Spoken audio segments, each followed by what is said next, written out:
चलो दोस्तों, स्वागत में चला और मैं सोल्यूशन मेरे, तो मेरे चैनल को सब्सक्राइब नहीं किया तो सब्सक्राइब कर बेल आइकन प्रेस कर दे ताकि मेरे आने वाले वीडियो की नोटिफिकेशन सबसे पहले आप तक पहुंच जाए। तो पिछले बेसिक वाले पार्ट में जो शुरू में बताया था उसमें ये छूट गया था, ठीक है, कि किसी पूर्ण वर्ग संख्या की इकाई या स्थान का अंक 2, 3, 7 या 8 नहीं हो सकता। ठीक है, कोई भी पूर्ण वर्ग होगा उसका इकाई या स्थान पे 2 अलावे 0, 1, 4, 5, 6, 9 ये हो सकते हैं और नहीं भी हो सकते। ये देखने पर पता चला कि हो सकते हैं कि नहीं। अगर जिसके इकाई स्थान पे जिस संख्या का स्थान पे ये सब होगा उसमें देखकर बताएंगे कि वो पूर्ण वर्ग है कि नहीं। लेकिन अगर 2, 3, 7, 8 होगा तो कन्फर्म है कि वो पूर्ण वर्ग संख्या हो नहीं सकते। मतलब कि ये भी हो सकता है कि जो 8, 7, 3, 2 जिस संख्या के इकाई स्थान पे उसका वर्ग भी नहीं हो सकता, क्योंकि वर्ग उसी का होता है जो किसी का पूर्ण वर्ग हो। जैसे 16 8 का वर्ग है और ये एक तरह का पूर्ण वर्ग है, ठीक है, तो इसी का वर्गमूल हो सकता है 4 होगा। ठीक है, जिसका ये वर्ग है वही इसका वर्गमूल होगा। ठीक, तो इसका मतलब ये हुआ कि अगर इकाई स्थान में 2, 3, 7, 8 होगा तो वो पूर्ण वर्ग नहीं होगा। इसे हम देखकर बता देंगे। तो यहाँ पे पहला क्वेश्चन है रिक्त स्थान को भरे। तो यहाँ पे 7 का स्क्वायर, 8 का स्क्वायर और यहाँ पे ये इससे पहले भी ऐसा क्वेश्चन देखते दो लगातार क्रमबद्ध प्रकृत संख्या का वर्ग का जो योग होता है, यानी 7 और 8 का स्क्वायर होता है। और फिर यहाँ पे दो लगातार क्रमबद्ध प्रकृत संख्याओं का वर्ग का योग में दोनों संख्याओं का गुणनफल 7 8 56 का वर्ग, यहाँ पे 56 होगा, 56 का वर्ग में इस दोनों संख्याओं का गुणनफल में एक जोड़ देंगे, 7 8 56 एक 57 का स्क्वायर, तो वही आएगा। इसका जो आंसर आएगा वो यही आएगा। ठीक है, तो इस तरह के यहाँ पे दो क्रमगत प्रकृत संख्याओं का वर्ग का योग में उन संख्याओं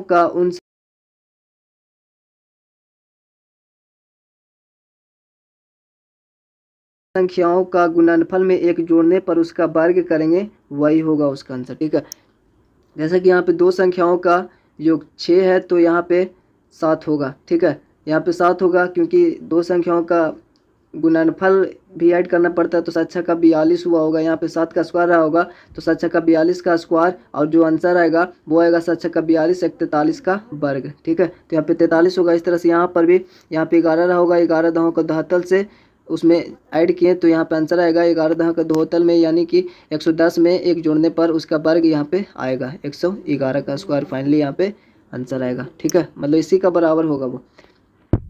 लेकिन भागला है यहाँ पे ऐसा मतलब इन दोनों संख्याओं का गुणनफल में एक जोड़कर उसका वर्ग होता है। ठीक है, तो इस दोनों संख्याओं का गुणनफल, तो यहाँ पे कुछ नहीं है, मतलब कि इन दोनों संख्याओं का गुणनफल में एक जोड़कर यहाँ पे लिखा जाता है, उसका वर्ग होता है। तो मतलब एक ऐसे मतलब कि एक जोड़ा होगा तो एक कम करेंगे, 20 हुआ होगा इन दोनों संख्याओं का गुणनफल, तो 5 में कितना से गुणा करेंगे तो 20 आएगा, तो 5 20, 4 यहाँ पे होगा तो 4 का स्क्वायर, 520 का स्क्वायर यहाँ पे भरेंगे। ठीक है, यानी कि दो क्रमगत प्रकृत संख्याओं का वर्ग का योग दोनों संख्याओं का गुणनफल का वर्ग ऐड किया जाएगा, तो वो किसके बराबर होगा, उन दोनों संख्याओं के गुणनफल के में एक जोड़कर उसके वर्ग के ये बराबर होगा। ठीक है, तो ये ऐसे भर देंगे। निम्नलिखित संख्याओं में कौन परिपूर्ण वर्ग है, तो पहले बताएं 2, 3, 7, 8 जिसके लास्ट में होगा, इसके लास्ट में 7 है, ये नहीं होगा।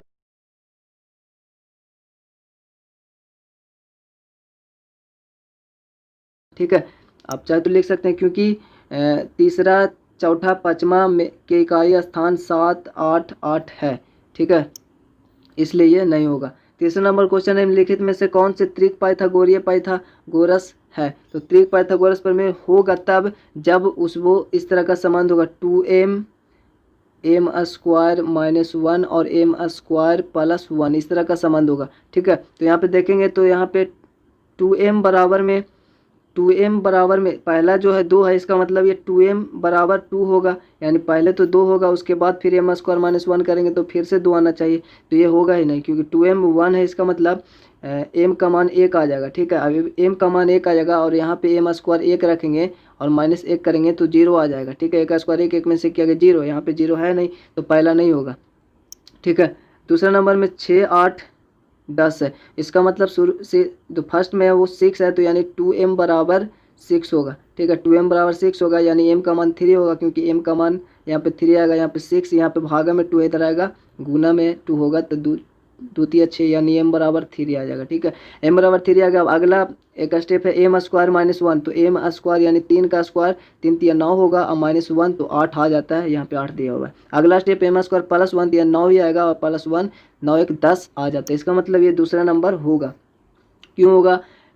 तो क्योंकि ये जो पहला तीसरा चौथा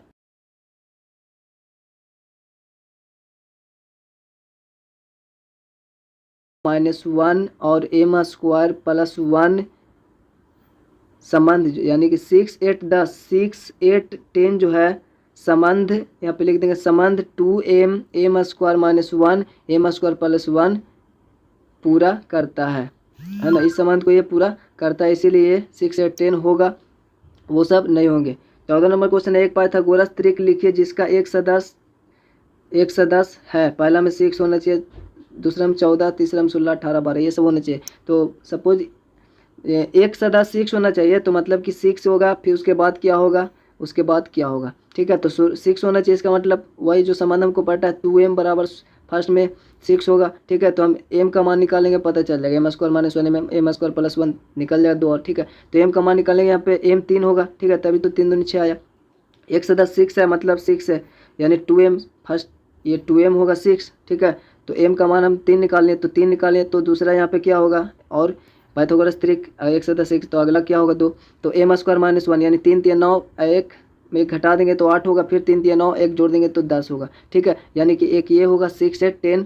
ठीक है, पहला आप लिखकर सोल्व लिखकर और ये संबंध में सब मान रखकर। ठीक है, जैसे 6 का बनाइएगा तो सोल्व हल लिखने के बाद आप यहाँ पे लिखिएगा 2m बराबर 6। ठीक है, तो m का मान आ गया 3, m का मान 3 आ गया, तो m स्क्वायर माइनस 1, तो m स्क्वायर यानी 3 3 9 माइनस 1 आपका 8 आ जाएगा। ठीक है, फिर निकालेगा m स्क्वायर प्लस 1 तो आपका 10 आ जाएगा। ठीक है, तो लिख देगा 6 9 8। ठीक है,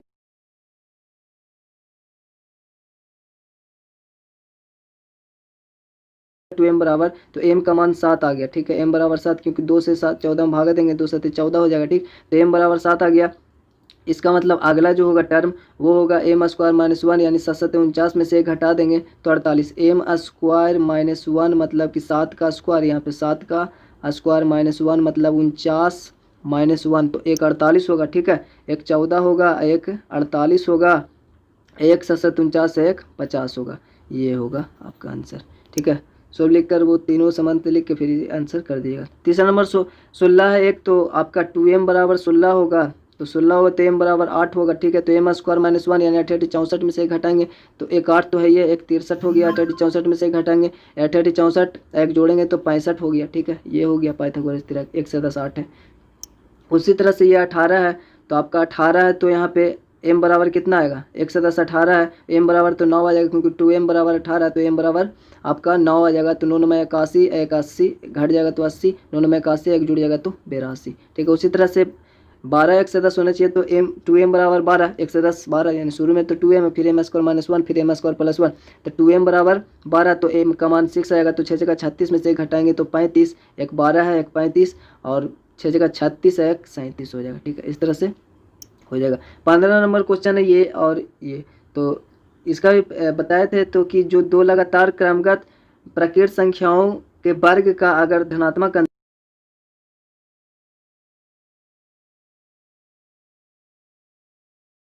इसमें हम ऐसा नहीं सबका वर्ग करके घटाएंगे, सिंपली हम यहाँ पे देख रहे हैं क्रमगत संख्याओं का वर्ग का अंतर है, तो हम सिंपली यहाँ पे दोनों संख्याओं को 11 12 को जोड़ेंगे 23 आएगा, प्लस में 16 15 को जोड़ेंगे तो आपका 31 आएगा। ये बेसिक में भी बताए थे, तो 31 और 23 54 आपका आंसर हो जाएगा। ठीक है, और उसी तरह से दूसरा नंबर क्वेश्चन 24 25 दो क्रमगत है, 16 17 क्रमगत है, तो यहाँ पे 25 और 24 जोड़ेंगे 49 माइनस है तो माइनस, उसके बाद 17 16 को जोड़ेंगे 33, 49 में से 33 जाएगा 16 आपका आंसर हो जाएगा। उसी तरह से तीसरा नंबर क्वेश्चन है, तो 68 67 है, तो दो क्रमगत है, यहाँ पे इंटू करना है, तो 4 3 यहाँ पे क्रमगत है, तो दोनों को जोड़ देंगे 68 67 135 है, यहाँ पे 4 3 7 135 7 945 गुना करने पर आ जाएगा। और ये 16 नंबर क्वेश्चन, निम्नलिखित संख्याएं स्पष्ट रूप से पूर्ण वर्ग संख्याएं नहीं है, इसका कारण भी देना है हमको। तो पहला नंबर तो नहीं होगा, क्योंकि 2 2 2 सोल्व लिखकर आप ऐसे ही लिखेंगे, और यहाँ पे 3 शून्य है, तो ये पूर्ण वर्ग नहीं है, पूर्ण वर्ग नहीं है, क्योंकि कारण भी बोला, तो क्योंकि इन संख्याओं में शून्य की संख्या विषम है। ठीक है, क्योंकि विषम है, शून्य की संख्या विषम है। उसी तरह से इसमें देखा जाए तो लास्ट में 2 है, ठीक है, तो लिखेंगे 2 2 2 2 2 2 पूर्ण वर्ग नहीं है, क्योंकि क्योंकि क्योंकि इन संख्याओं के इकाई अंक 2 है, ठीक है, 2 है जो पूर्ण वर्ग नहीं हो सकता है, ठीक है, क्योंकि 2 3 7 8, ठीक है, 2 3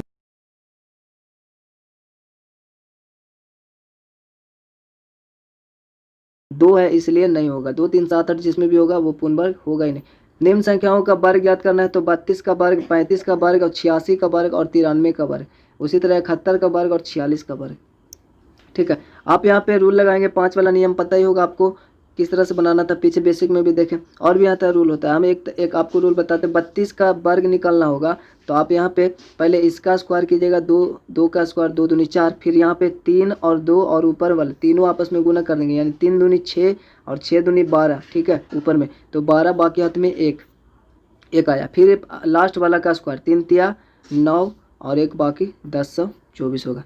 एक बार और, जैसे 32 का स्क्वायर है तो 2 का स्क्वायर पहले करेंगे, 2 दूनी 4, फिर तीनों में गुना आपस में, पावर ऊपर 2 है, फिर 2 और फिर 3, तीनों में आपस में गुना करेंगे, 3 दूनी 6 दूनी 12, बाकी हाथ में 1, उसके बाद ये लास्ट वाला स्क्वायर करेंगे इसका, तो 3 तिया 9, एक बाकी 1024 इसका वर्ग होगा। उसी तरह से आप 35 वाला का भी कर देंगे, तो 35 का स्क्वायर है तो 2 अंक वाला में ऐसे करेंगे, 5 25 पहले, फिर तीनों में गुना, 5 या 15, 15 दूनी 30, ठीक है, 30, यहाँ पे 25 के 5 लिखेंगे, बाकी हाथ में 2 रहेगा, तो 30 और 2 32, 32 का 2, बाकी हाथ में 3 और 3 तिया 9, 9 10 11 12, ठीक है, 1225 है। तो 5 वाला में तो और भी नियम था कि सबसे पहले यहाँ पे 3 लिखेंगे, फिर गुना में इससे ज़्यादा लिखेंगे, ठीक है, फिर गुना करना है 100 से, आपका जो किताब में बेसिक में भी बताए थे, और कुछ पीछे वाला पार्ट में भी इस तरह का मैथ था, फिर प्लस करना है हमको 5 का स्क्वायर, इसमें भी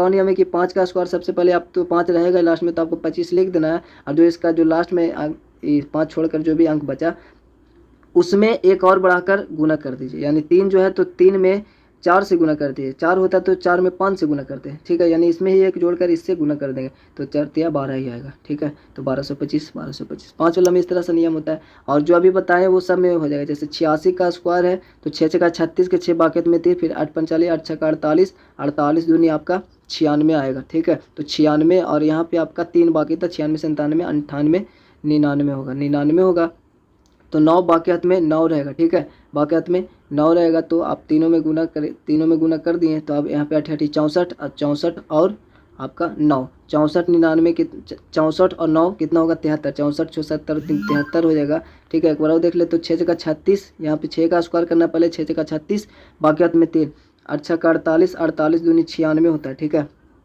48 दूनी 96, तो 96 का 96, बाकी हाथ में 3 था तो 96 97 98 99 हो गया, बाकी हाथ में 9, तो इसके बाद 8 64 8 64 और 9 7396, तो इस तरह से आप कोई भी 2 अंक का वर्ग बन जाएगा, ठीक है। 46 का भी निकालना होगा तो 46 का देख लेते हैं, तो 6 का 36, बाकी हाथ में 3, 6 24 दूनी 48, 49 बाकी हाथ में 3 था तो 51 हो जाएगा, 51 बाकी हाथ में 5, तो 4 4 16 और 16 और 5 16 4 20 21 हो जाएगा, 2116 होगा।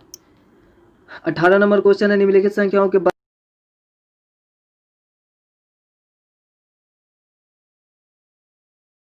जोड़कर आप एक घटा दीजिए, ठीक है, यानी कि 12 का स्क्वायर में और 13 का स्क्वायर, इन दोनों के बीच में कितनी संख्या है, बीच में कितनी संख्या, ये निकालने के लिए हमको सिंपली 13 और 12 कितना होगा, तो 12 दूनी 24 25 होगा, ठीक है, जोड़ेंगे तो 25, और ऊपर से हमको एक घटा देना है, ठीक है, 12 दूनी 24 आएगा तो घटा देना है, ठीक, यहाँ उसके बाद यहाँ पे एक घटा देना है तो 24 आएगा, 24 संख्या होगा बीच में, ठीक है। उसके बाद यहाँ पे 25 और 26 यहाँ पे जोड़ेंगे इसके के बीच में भी, तो 25 26 51 हो जाएगा, ठीक है, 51 में एक घटा देंगे तो आपका 50 आंसर होगा, 50 इसके बीच में संख्या होगा इन दोनों के वर्ग के बीच। 99 100 है तो 99 और 100 जोड़ेंगे 199 आएगा, ठीक है, 199 आएगा, तो 199 में घटा देंगे यानी 198 संख्या होगा जो इसके वर्ग के बीच में आएगा।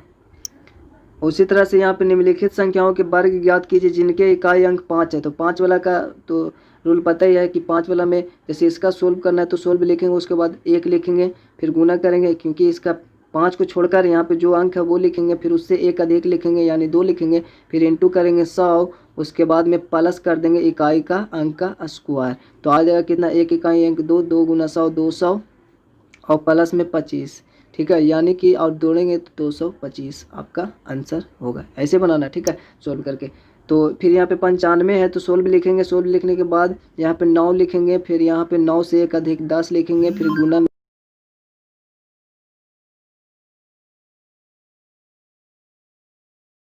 9 को 90 और 90 और 100 में गुना करेंगे तो इतना आएगा, ठीक है। उसके बाद में प्लस 25, तो प्लस 25 जोड़ देंगे तो 90 25 इसका हो जाएगा, ठीक है। उसी तरह से यहाँ पे 105 ये है तो दोनों सेम बन जाएगा। जैसे 105 है तो 105 है तो यहाँ पे लिखेंगे 10 गुना 10 से अधिक 11, क्योंकि 5 छोड़कर, ठीक है, इकाई अंक छोड़कर 10 गुना 11 फिर गुना 100 प्लस में 5 का स्क्वायर। तो 11 दहोतल से और गुना करेंगे 100 से तो 209 दे देते हैं और प्लस में 25, 25 हो जाएगा। 25 तो यहाँ पे 110 25 हो जाएगा, ठीक है। यहाँ पे 110 और 25 यहाँ पे हो जाएगा, जोड़ेंगे तो, ठीक है। उसी तरह से चौथा बन जाएगा। तो यहाँ पे 20वां नंबर क्वेश्चन है, योग संक्रिया किए बिना योगफल ज्ञात करना। हमको ये सब कुछ जोड़ना नहीं। तो एक इसमें भी एक फैक्ट है कि जो क्रमगत विषम संख्या होगा तो उसको जोड़ने के लिए जो भी जितना भी विषम संख्या, जैसे 1 2 3 4 5 6 7 8 9 10, तो इसका आंसर 10 का स्क्वायर होगा। यानी कि यहाँ पे 16 लिखने के बाद लिखेंगे n बराबर 10, ठीक है, और यहाँ पे लिखेंगे n बराबर 10 यानी 10 का स्क्वायर बराबर कितना है 100। तो इसको जोड़ेंगे तो आपका 100 आएगा, ठीक है। विषम संख्या जितना होगा उसी का जितना जीवो संख्या जितना संख्या है, संख्या का जितना बीच में टर्म है 1 2 3 ऐसे करके, तो उसका हम स्क्वायर कर देंगे, वही इसको जोड़ने पर आएगा, ठीक है। ये हो गया, ठीक है। उसी तरह से यहाँ पे दूसरा नंबर क्वेश्चन देखिए 1 2 3 4 5 6, तो सिंपली n बराबर 6 लिखेंगे और फिर 6 का स्क्वायर बराबर 36, ठीक है। तो यहाँ पे जो भी होगा 1 2 3 4 5 6, तो उसको सिंपली 6 का 36 आंसर हो जाएगा। इसमें 1 2 3 4 5 6 7 8 है तो 16 लिखेंगे और लिखेंगे n बराबर 8 या फिर 8 डायरेक्ट 8 का स्क्वायर बराबर 64, ठीक है। इस तरह से लिखकर आप सोल्व कर लेंगे। उसी तरह से 21वां उसी से रिलेटेड क्वेश्चन है 20वां से ही, 49 को 7 विषम संख्याओं के योग के रूप में लिखना है। तो 49 मतलब कि 49 को लिखना है विषम, उसी तरह से लगातार विषम संख्याओं के योग के रूप में। तो मतलब कि जो भी योग हम लिखेंगे उसका योग 49 यानी 49 किसी का वर्ग होगा, ठीक है। यहाँ पे देखे तो जैसे 6 आया, यहाँ पे 1 2 3 4 5 6 आया तो 6 का स्क्वायर 6 का 36 हो गया, यानी 36 जो आया वो 6 का वर्ग था। उसी तरह से यहाँ पे 7 लिखना है, इसका मतलब 7 ही का स्क्वायर आया होगा, तो यहाँ पे हमको उसी तरह से लिखना होगा, तो बराबर ये 7 का स्क्वायर ही होगा। तो इसको लिखेंगे कैसे, 1 से शुरू करेंगे, 1 प्लस फिर 3 होगा, फिर 5 होगा, फिर 7 होगा, फिर 9 होगा, फिर 11 होगा। तो 1 2 3 4 5 6 हुआ, ठीक है। उसके बाद 11 के बाद 13 यानी 13 होगा, ये 7 हो गया, ठीक है। इन दोनों का योग होगा 49। उसी तरह से यहाँ पे बोल रहे हैं 121 को 11 विषम संख्याओं के योग के रूप में लिखना है, यानी 11 बार लिखेंगे तो फिर 11 का स्क्वायर करेंगे 121 आ जाएगा, ठीक है। तो उसी तरह से 121 को 11 का स्क्वायर ही है, 11 बार लिखना भी है। तो 1 plus 3 plus 5 plus 7 plus 9 plus 11 plus 13 plus 15 फिर प्लस 17 होगा, प्लस में 1 2 3 4 5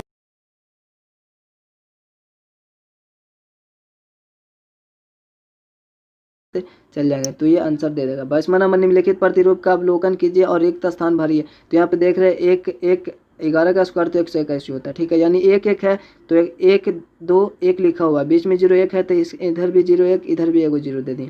यहाँ पर भी 1 1 है तो 1 2 1 लिख देंगे और बीच में डबल 0 लिखेंगे क्योंकि यहाँ पे डबल 0, ठीक है। उसी तरह से यहाँ पे 1 1 है तो 1 2 1 लिख देंगे, फिर जितना 0 बीच में है इधर भी बीच में उतना 0 लिखेंगे, 4 0 तो इधर भी 4 0 इधर भी 4 0, इधर भी उसी तरह से 1 और इधर भी 1 है तो यहाँ पे 1 लिखेंगे, फिर 2 लिखेंगे, फिर 1 लिखेंगे और बीच में उतना 0 देंगे जितना इसके बीच में 0 है, ठीक है। जितना भी 0 होगा उतना इसके बीच में 0, इतना उसके बीच में 0 देंगे, यही आंसर होगा। और ये 23वां नंबर क्वेश्चन है, निम्नलिखित प्रतिरूप का अवलोकन करके रिक्त स्थानों को भरना है। तो जैसा कि यहाँ 1 2 1 है तो यहाँ पे आप देख रहे हैं डबल, यहाँ 22 का स्क्वायर लिखा हुआ क्योंकि यहाँ बीच में संख्या 2 है तो यहाँ पे डबल 2 का स्क्वायर कर दिया, ठीक है। और जो भी संख्या उसको एक अलग अलग 1 + 2 + 1 किया हुआ है, ठीक है। यहाँ पर भी देखें तो इसका बीच में संख्या 2 इधर बीच में बचा 3 तो 3 का स्क्वायर है, और यहाँ पे डबल लिखा हुआ तो यहाँ पे 3 बार लिखा हुआ है, ठीक है। अगला बार 4 बार लिखा होगा, ठीक है। उसी तरह अगला बार 5 बार लिखेंगे। तो यहाँ पे 3 है तो यहाँ पे 3 का 3 बार कर दिया गया है और नीचे सबका अलग अलग प्लस में किया हुआ है, ठीक। और उसके नेक्स्ट बढ़ेंगे तो यहाँ पे बीच में 4 है, 3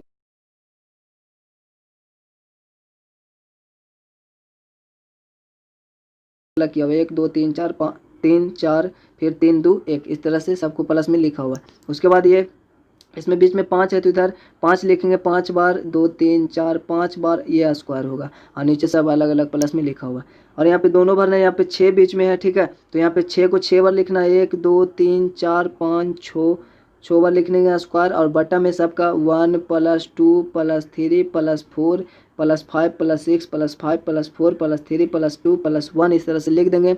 और वीडियो को यहाँ पेंट करते हैं और मिलता है आपसे अगले वीडियो में। चैनल पर नया तो चैनल को सब्सक्राइब कर लीजिएगा, बेल आइकन प्रेस कर दिएगा। तो चलिए तब तक के लिए जय हिंद, जय भारत।